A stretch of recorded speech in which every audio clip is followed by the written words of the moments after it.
Hazrat Abu Huraira radiyallahu anhu reports that when the Prophet sallallahu alaihi wasallam had performed the prayer, he sallallahu alaihi wasallam said, "The Satan came in front of me and tried his best to make my prayer void.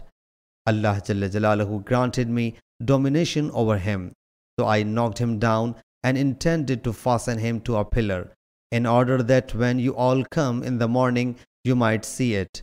Then I remembered this saying of Hazrat Sulaiman, "O Allah Jalla Jalaluhu, bestow me such a kingdom as may not be given to anyone else after me."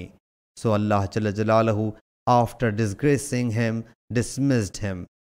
Nadr bin Shumail has said, "Fada'atuhu" with dal, I squeezed his throat, and Fada'atuhu is derived from Allah's saying, Yawma yad'una, the day when they shall be driven.